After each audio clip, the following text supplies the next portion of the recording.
Welcome to Pod Hostage Diplomacy. We work to free hostages and the unjustly detained around the world. Together with their families, we share their stories and let you know how you can help bring them home. Now, when it comes to using the family for Russia to get what they want, if that's the case, they've picked the wrong family, because I'm not going to carry water for the Russian authorities. These are some of the most courageous and resilient people among us. I never thought that my mother, Nahi Tagavi, will ever have a link to negotiations in Vienna about the JCPOA. That's so crazy. People who have never given up hope. Trevor told his girlfriend to tell me to be strong. So I'm trying to be strong for Trevor. You know, if Trevor can cope with what he's dealing with, exactly, we can sure cope with the stress. People who will never stop working to reunite their families. We'd like to meet with the president. We believe that, he's surrounded by lots of experienced and educated advisors, but I don't believe that any of them have ever had a child taken hostage by a foreign country, especially not a superpower like Russia. And we'll be right there by their side until their loved one comes back home. Because if enough people care, then the right people will care enough. I'm Darren Nair, and I've been campaigning with many of these families for years. When I first started campaigning with these families, I noticed they struggled to get the media attention they needed. So I decided to create this podcast, which is a safe space for the families to speak as long as they need to about their loved ones and what needs to be done to bring them home. Nobody can prepare you for what our family is going through. Even if someone had told me 1 year before, in 1 year this is going to happen, prepare yourself. That's impossible. Thank you for listening, and welcome to Pod Hostage Diplomacy.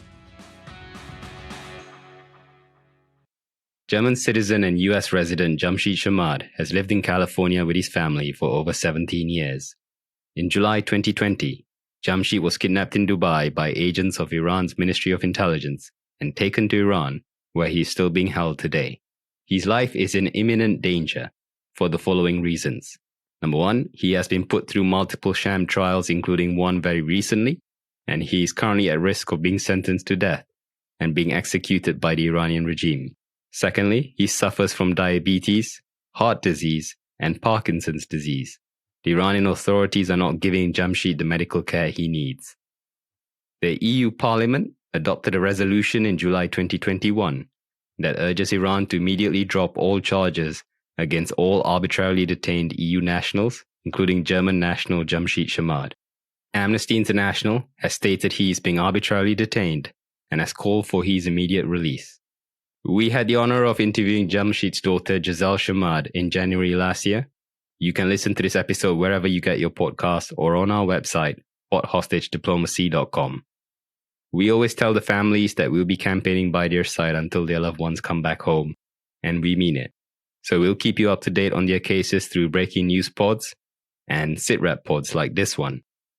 Today, we are joined once again by Giselle Shamad, who is speaking to us from California. Giselle, we're sorry for what you, your dad, and your family are going through. Thank you for joining us once again. Thank you so much, Darren, for having me here. You're welcome. For our listeners who haven't had the chance to listen to our previous episode, can you please give them a summary of what happened to your father? Yes, of course. To make the long story short, my dad was born in Iran, raised in Germany, and we moved to California in 2002, so 20 years ago. And he is a software engineer by trade. He is also a political activist and journalist, and created a website for the people of Iran to amplify their voices. And he also created a radio station where he had a radio show once a week talking about everything on the website and news in Iran. As we know now, or as most of the people know who have followed the revolution, people in exile who give the people in Iran a voice, especially a bigger platform, are at risk of being targeted by the regime to silence their voices. And exactly this is what happened to my dad since he created the website. The website was first under cyber attack. And when they couldn't take the website down, they started to attack the person behind the website, which is my dad. This started with threats and phone calls. And in 2009, they tried to assassinate him on U.S. soil. They sent an agent of the Islamic regime to murder my dad here. And when this plot was foiled by the local authorities and the FBI, they tried to lure him out of the country, and which was successful, unfortunately, in 2020 when he was on a business trip and had a flight overlay in Dubai. He was kidnapped by the agents of the regime, taken to Iran, and that's where they've kept him ever since, at an unknown location, under torture, up until now. So 2.5 years now he's been there. And as you said already, his life is at risk because they want to execute him. I'm so sorry for what's happened to your dad, Giselle.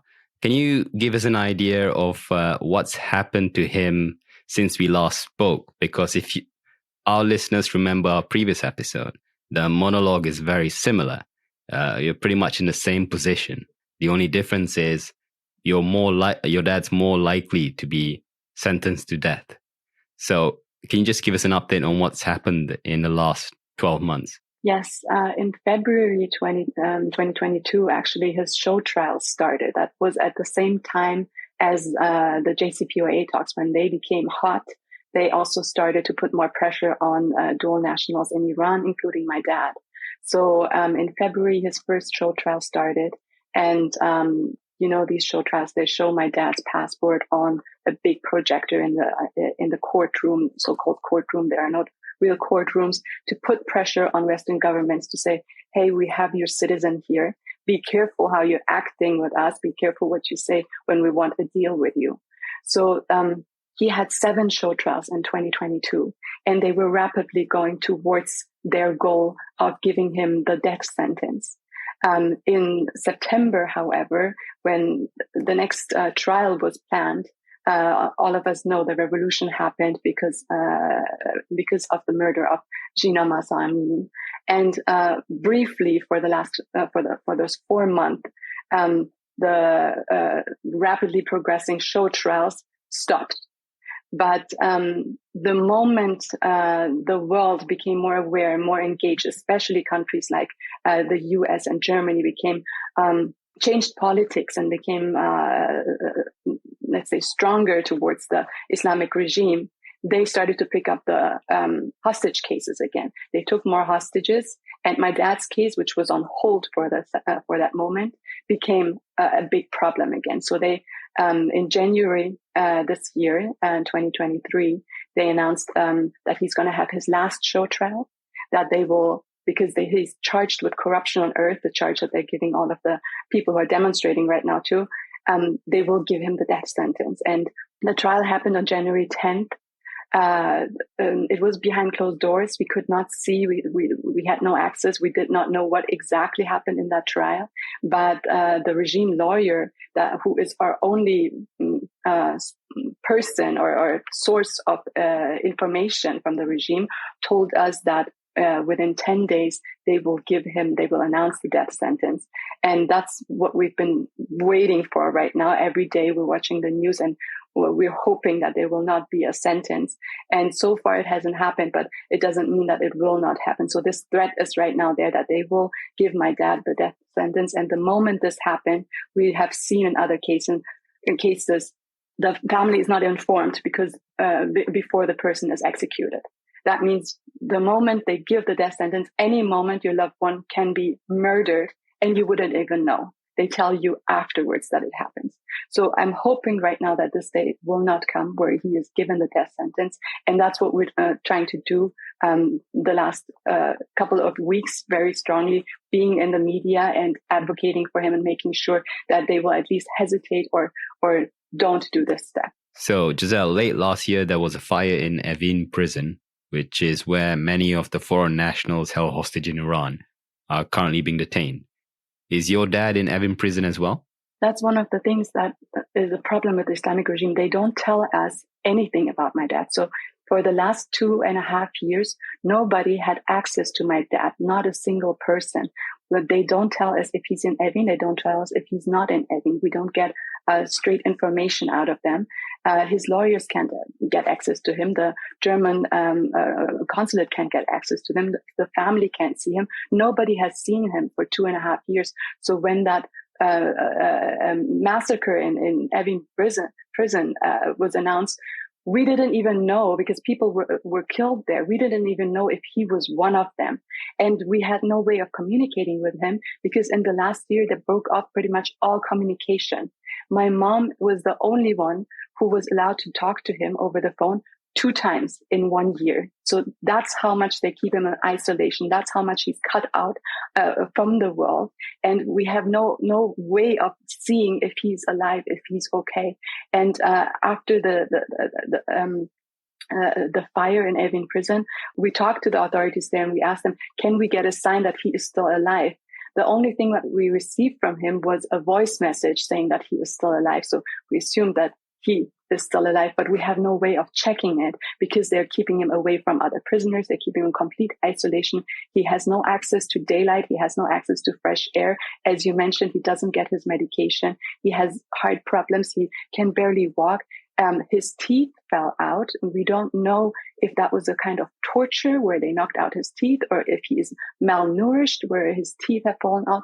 We just get bits of information here and there, and we have to try to imagine and see what is really going over there. And since the last show trial was behind closed doors, we didn't even see a picture of him to verify that he's still alive and to verify that he's still okay. What do you know about your dad's current health condition? My dad, when he left in 2020 on his business trip, he had advanced stage Parkinson's, which means he had to take his medication every 3 hours on the point to make sure that he can breathe, that he can walk, that he doesn't have pain. And we know that they don't give him the medication, the right dose. They don't give him at the right time.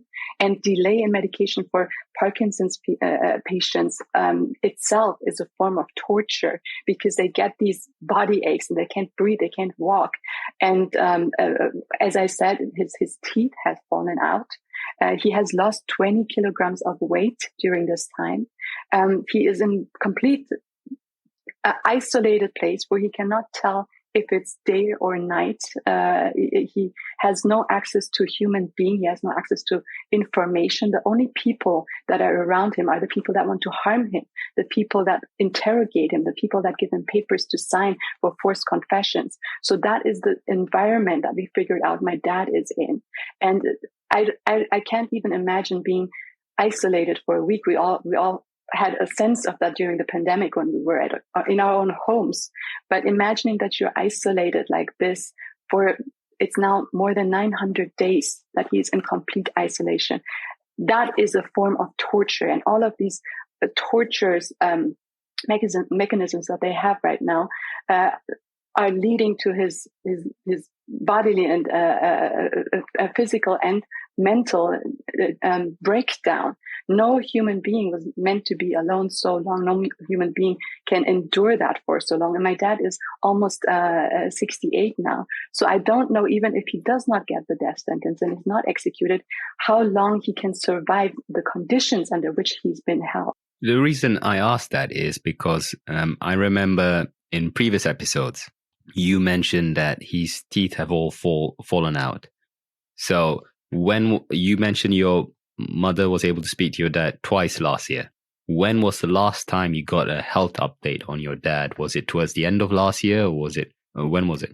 The last phone call was, I believe, in August last year, where she was able to talk to him. But you have to also make sure people understand this is not a phone call like a prisoner picks up the phone and calls. There are 10 or 15 guards sitting around him.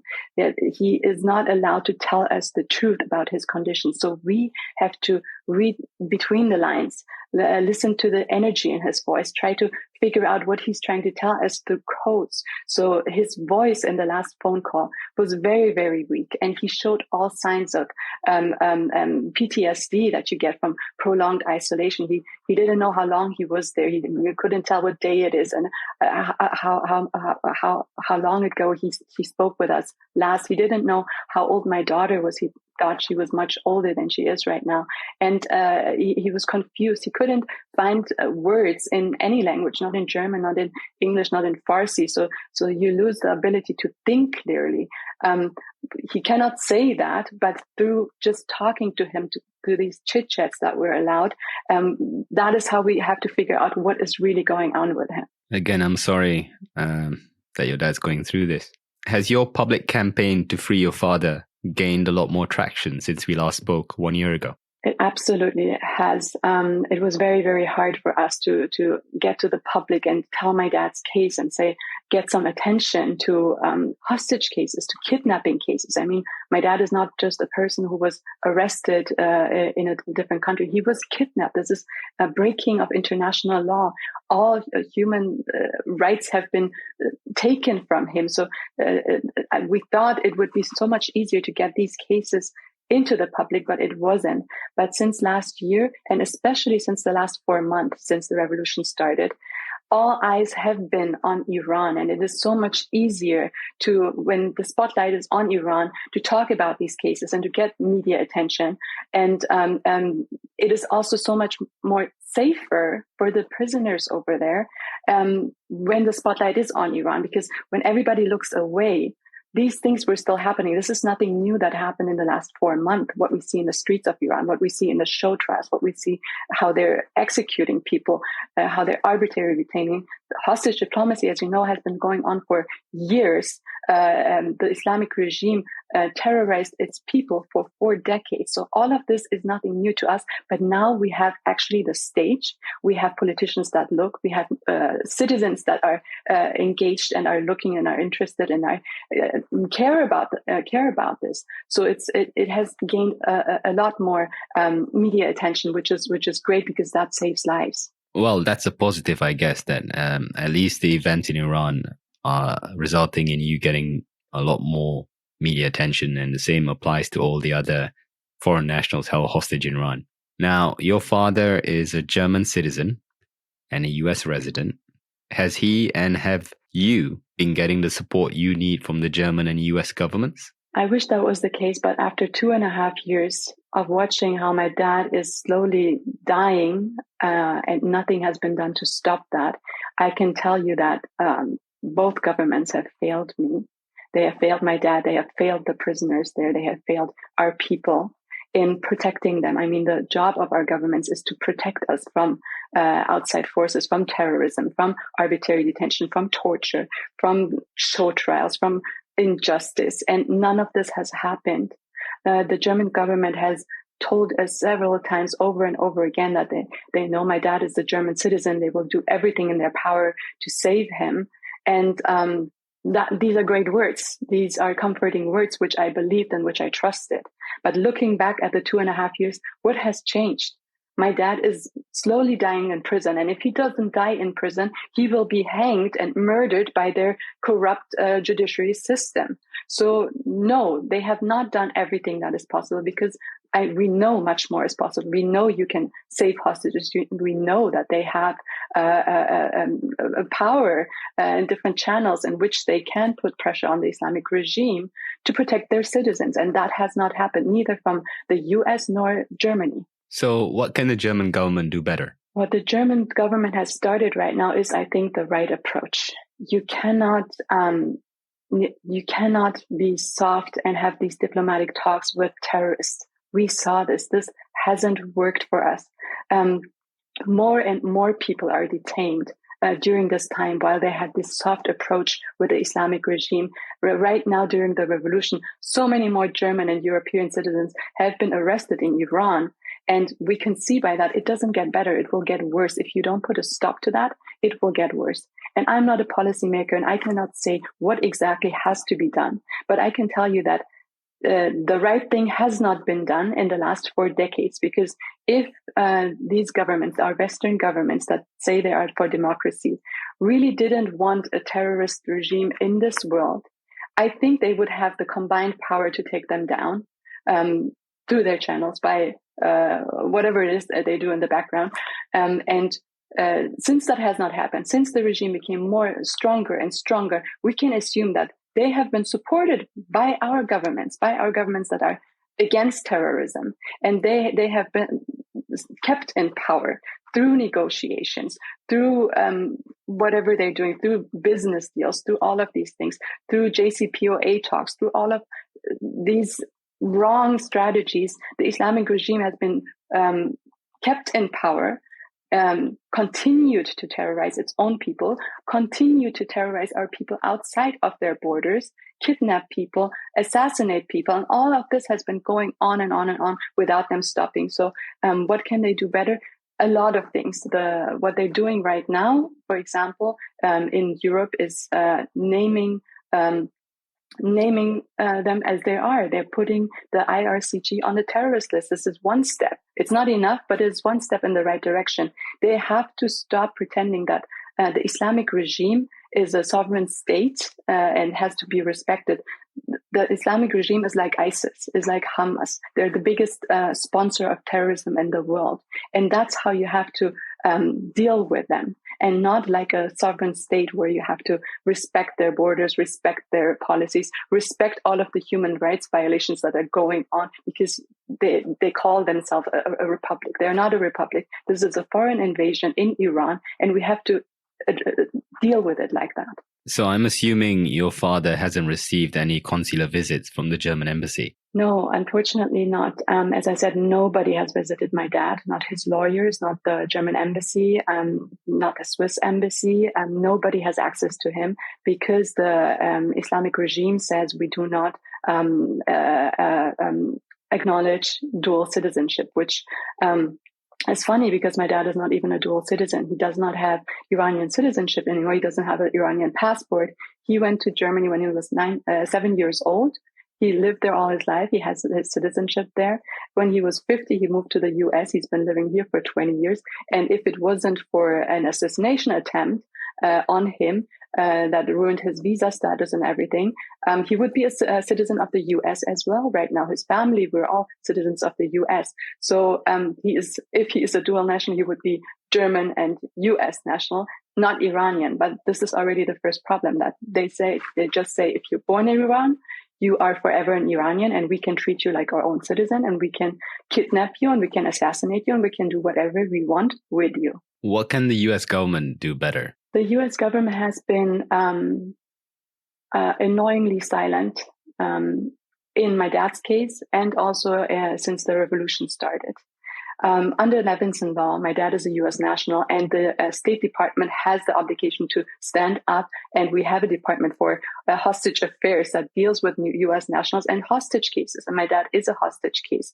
One other development that we have seen in this time is that the UN Working Group of Arbitrary Detention released their statement a couple of weeks ago, declaring my dad arbitrarily detained, and that is very important development in his case, and still the U.S. does not acknowledge that they have a responsibility. Neither the U.S. nor the Germans take part and take their responsibility for their citizen and what has happened. We have to understand that this is not an isolated case or a tragedy that happened to one person. This is a business deal. These are business strategies by the regime, kidnapping people, assassinating people, holding them hostage to put pressure on Western governments. This has to be addressed. Hostage diplomacy has to be addressed. It has to be spoken out. And that has not happened. All we're speaking about is JCPOA deals and other forms of business. So the human point, that a human life is more important than these deals, this has to be addressed by the governments. It has to be brought out, discussed, and made clear. And that has not happened. So I understand NGOs have spoken out, like Amnesty International. They've called for your dad's release. What can they do better? NGOs are just fantastic tools that we have on our side, because especially in Europe, we don't have a government body that would help families whose loved ones are kidnapped or arbitrarily detained. So NGOs have done a great role in supporting us and giving us a stage. Amnesty International is very vocal about my dad. In Germany, the EGFM has taken on my dad's case. In the US, the Global Liberty Alliance has taken on my dad's case. And we're working with these NGOs very closely. Two things that could change, in my opinion. First of all, when we're talking about hostages and arbitrarily detained prisoners in the Islamic regime, we have to stop bringing out the propaganda of the regime. I see it over and over again. When a person is in a courtroom, the charges are mentioned, like the charges, this person killed a Basij person, or my dad is supposed to be a terrorist. These charges are fabricated charges, and we have to state that. I understand that they want to be neutral and bring out both sides. There are no both sides. There's one side of a lying regime that has done nothing but lie for 40 years, and there is the truth on the other side, which the NGOs expose and which our governments expose. And we have to make sure that they stop bringing out the propaganda of the regime when they're advocating for our people. That is very, very important, because a normal person, when they see propaganda, they might believe it. So we have to say, these are fabricated charges. Nothing of this is true. There is no evidence for none of these cases, and either leave the charges out completely or explain that. That's the first thing that I think they have to change. And the second thing is naming things as they are. So if a person is a hostage, it's a hostage. It's not something else. And I still see people or NGOs refusing to call the people as they are. This is still a problem, and internally or something. But we will not stop. We will call them as they are. And the last thing, maybe putting cases together. It is great to advocate for one person. It's very important to bring that person's story out, bring that person's name out, their life, their everything that's behind it, that humanizes it. That is great. But also seeing the bigger picture when we have several hostages, and you did that very in a great way, Darren. When, for example, you put all of the U.S. hostages together to show that this is not one isolated case. This is a system that they're using, and connecting us, connecting European hostages, connecting dual nationals, connecting political prisoners, these connections that we have, and make our voices louder, and we can be heard.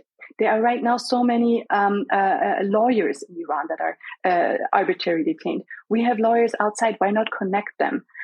We have physicians right now that are being put in prison because they are helping the wounded in the demonstrations. They're put in prison. Why don't we have connected associations of physicians that advocate?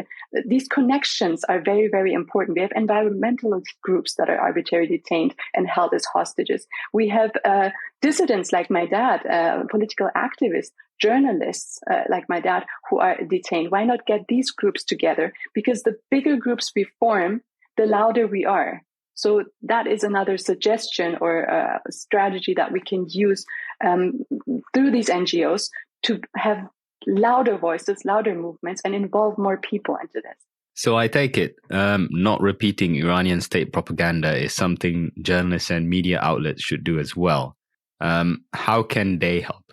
Media outlets, journalists are lifesavers right now, because when we put the spotlight on one person, when we tell their story, immediately there is attention on that person, and immediately their life is a bit safer than before. In the dark, as I said, anything can happen, and the regime does anything in the dark. The moment a protest stops, that what we saw in 2019 and before, in the dark, when all the media attention is gone, they started executing people in masses. So we need the media to keep this active. And I know news is hot at one point and it's not interesting afterwards. So we have to find ways to keep this interesting. I mean, we're coming up right now with the Ukraine war is almost a year. It's almost the anniversary.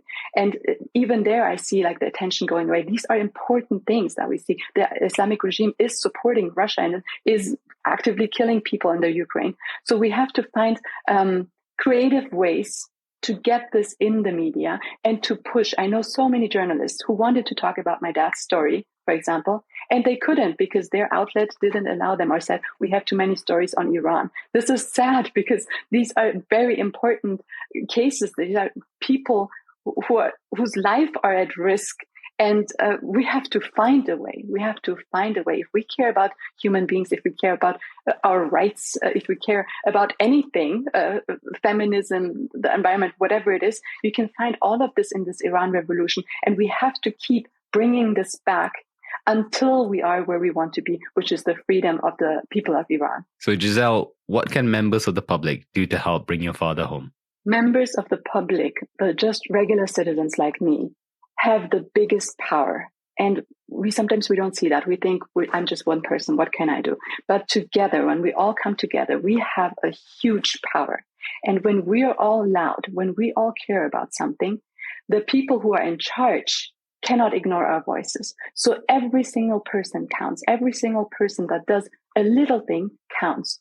It starts with helping us. When you're following us on social media, I'm on Twitter, Jazal Sharmat on Twitter. I'm on Instagram, Free Jamshid Sharmat on Instagram. Just following me gives me a bigger stage.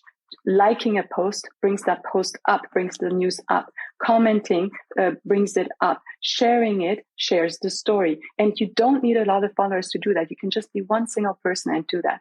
We have petitions that are very, very important because it is a collective of voices. And the petition that we have right now is on change.org. If you put in, it is on my Twitter and it is on my Instagram.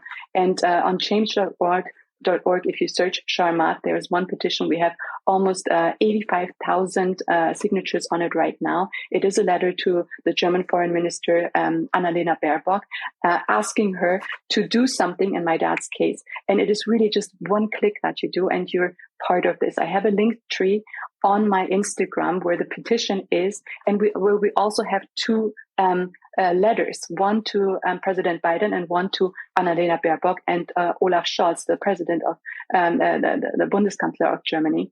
And again, we made it so easy for you. Just go on there and with one click, you're sending an email to that person. And the more annoying we are, let's say it like that, the more annoying we are to the politicians, the more they want to do something to stop this annoyance. So if this is something that is important to you, where you want to help to save somebody's life, you don't have to do something big. I mean, the bigger it is, the greater, of course. Go to demonstrations, go outside, call your MPs, mobilize yourself, do podcasts like you're doing right now. We can do so many things, but you can also just do the simple things. In a collective, when we all come together, this voice is super strong. And I've seen this in my dad's case. As I mentioned, he was only allowed to talk to my mother twice in 1 year. And every time it was after we had, for example, a video released on social media. It went viral. Journalists picked it up because so many people liked it. And I immediately saw that within 24 hours, my dad was allowed to make a phone call. So you think this is something small. It is not. It makes the world of a difference to a prisoner who is isolated and cannot even talk to his daughter, cannot talk to his family. So please follow, like, all of these simple things collectively will save people's lives. Now, Giselle, we're almost at the end of our interview. Is there anything else you'd like to mention? The last thing I want to mention is that the revolution that you're seeing right now in Iran is not just the revolution of the people of Iran. It is to liberate us from the terrorist regime, but it involves everybody. It doesn't matter where you live in the world. If you think you're a US citizen, European citizen, the Islamic regime has spread out its tentacles all over the world. It has come with their lobbyists into our politics. It has their terrorists in our states. They are picking up people when they're traveling. They are trying to assassinate people, silence people. And you can just be a bystander when they're planning another terror attack and you will be harmed. So this, what is going on right now with the Islamic regime, is not something that stays within its borders and only affects Iranian citizens. It affects all of us. Wherever we see injustice in the world, we should automatically care and do something out of a moral reason, but even out of a selfish reason. If we want to keep our democracies, if we want to keep our freedom of speech, like my dad did in the US, he had a radio station. It was his freedom of press, freedom of speech. If we want to keep that and not let people from another side of the world influence us, terrorize us for speaking up, then this is a problem for all of us. You see feminists right now, women fighting there. If you ever fought and marched on the streets for women's rights, this is your cause too. We have, as I said, environmentalists over there. If you care about the environment, people, environmentalists who try to do something in the dirty atmosphere of Iran, they are behind borders as well. Lawyers, as I said, all kinds of people from all levels of the community it affects everyone. And if you care about anything in the world, you will find that cause in the Iran revolution right now. So if you want to support us, you can support us through your channels. And this is something that we all have to do together, and we can get to where we want. Thank you for that, Giselle. We'll be campaigning with you until your dad is back home. We hope that time comes very soon. Thank you for taking the time to speak to us again. Thank you so much, Darren.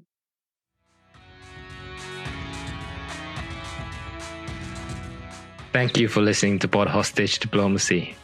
Thank you for giving your time and for showing these families that they're not alone, that there are good, caring people out there willing to stand by their side and help in any way possible. Because if enough people care, then the right people will care enough. This is sort of a basic rule of thumb that is true for all campaigning. If you haven't already, please subscribe to our fortnightly newsletter called The Hostage Briefing. It's the best way to keep up to date with the cases we're working on, as well as new episodes. You can subscribe to this newsletter using the link in the description of this podcast episode that you're currently listening to. Thanks again, and take care.